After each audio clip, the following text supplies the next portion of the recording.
Okay guys, so I just wanted to go ahead and do like another small editorial. I know I don't get a chance to do these very much, but that's mostly because of work, but I happen to be... Oh yeah, before I do... Hey, come here! We're seeing Isla again. Hello! My in-laws are going on a little visit to some friends on the western side of the state, and they asked us to watch over her again. Hey, say hi! Say hi! Oh, she actually looked this time. Okay. But yeah, I asked her if she wanted to hang out in my office with me, and why are you licking my pants? Fucking weird dog. Okay, so just real quick, I just wanted to talk a little bit about the panel at Star Wars Celebration for Episode 9, and then actually touch on the trailer a bit. The panel itself, I was a bit underwhelmed. It felt way too scripted, and you know, it didn't feel like we were given very much. And I mean, there were some highlights. You know, killing Marie Tran was one, and just seeing everybody cheer for her the loudest after she had gotten the biggest backlash after Last Jedi. That was our fandom, our Star Wars fandom at its best. The stuff with Yuhas, the guy who plays Chewbacca now, after Peter Mayhew, he had a fantastic one. He even showed some pictures of him on set playing with his newborn son in the costume. That was really cute. And then, of course, Lando, you know, Billy D. Williams just talking about everything. That was the entire highlight for me. They did show a couple other things, but other than that, I felt a little underwhelmed. It felt like there was a lot more energy at the Episode 8 panel about 2 years ago, and they actually felt like they were giving us more, you know, behind-the-scenes stuff than what we had originally thought. So I was for the most part underwhelmed by it. However, the trailer came out. I couldn't hear all of it because the stream that I was watching, you could hear the reactions of some people. Sometimes I pick one where they intercut it, and you don't hear the reactions of the audience members at the same time.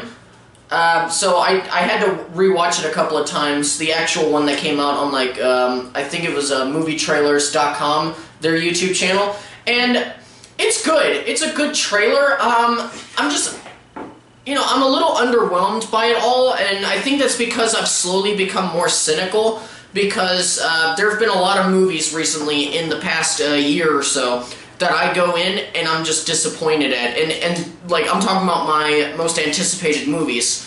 And ever since I started gaining this sort of critical mindset on movies, sometimes it's been really great, and then other times, you know, it hasn't helped, because movies that I would have loved a few years ago, I don't love now. Like, that kind of thing. And with Star Wars, I love The Last Jedi. I will admit the review that I made was me in that fan mindset, and after watching it a few times, it definitely has issues. I still think it's in my top 3 favorite Star Wars movies, but, you know, just, I'm at this point where it's not The Last Jedi that has gotten me a little bit anxious and not as excited for Star Wars, but it's a mix of just the fan backlash to that movie that actually discouraged me from caring. And also, you guys know I did not like Solo. I thought that overall it was just a terrible movie. It was made fine, but it didn't work in my eyes. And I don't know, I've just gotten to the point recently where I prefer a lot of the older Star Wars stuff, even though they're legends, like Knights of the Old Republic, Knights of the Old Republic 2. Those are the things that I've been focusing on in my mind. So when this trailer came out, I was anxious about everything, and again, it's a good trailer.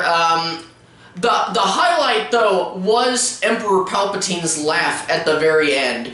It got me excited, especially because at the end of the panel, the lights turn on, and Ian McDiarmid, Emperor Palpatine himself, is standing there, and he's trying to say something, and everybody just keeps cheering, and he can't help but laugh. And then when finally everything calms down, he says in his Emperor voice, "Roll it again." That was actually kind of awesome, and it also makes me a little it makes me feel a little weird about it because I don't know how they're bringing him back. With my knowledge in old Star Wars lore and legends, I remember that there was this whole storyline with Palpatine involving clones, and I think that that was one of the worst things that they could have ever done with the Star Wars canon at that time, or at least what was, you know, the canon that's canon but not canon when George had all those levels of canon, you know, G canon, A canon, B canon, whatever.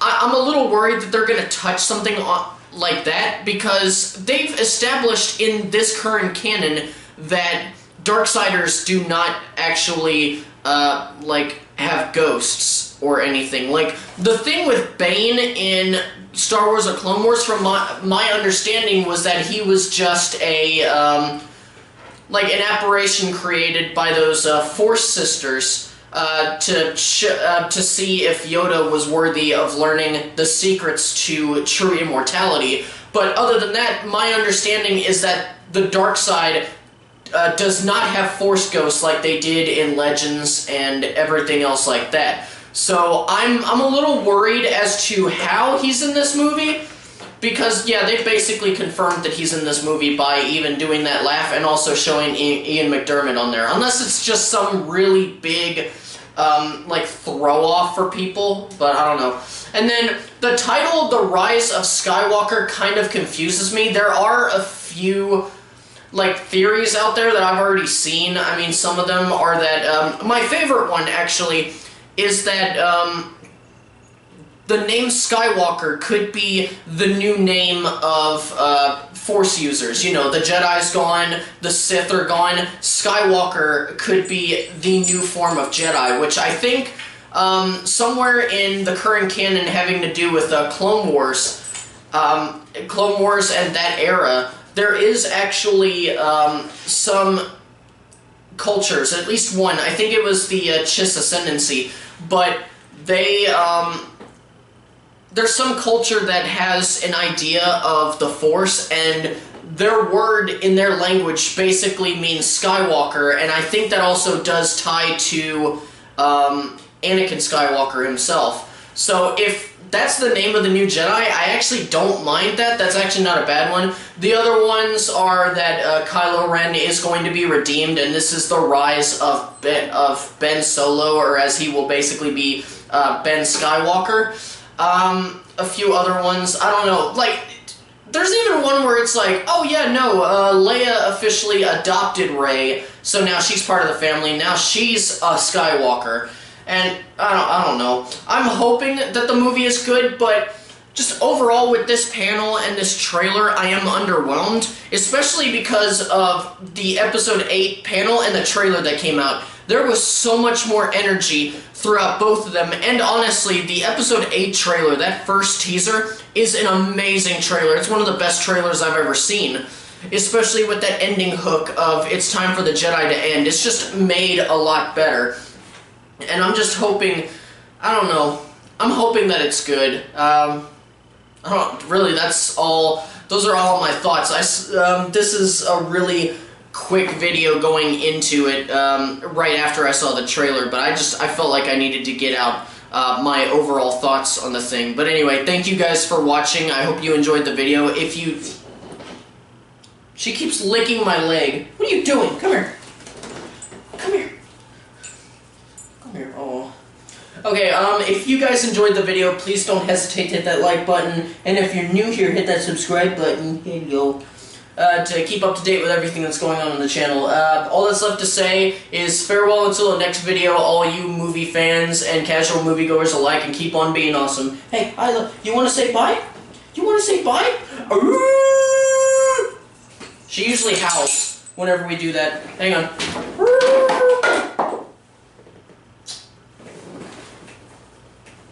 Well, Ezio is down.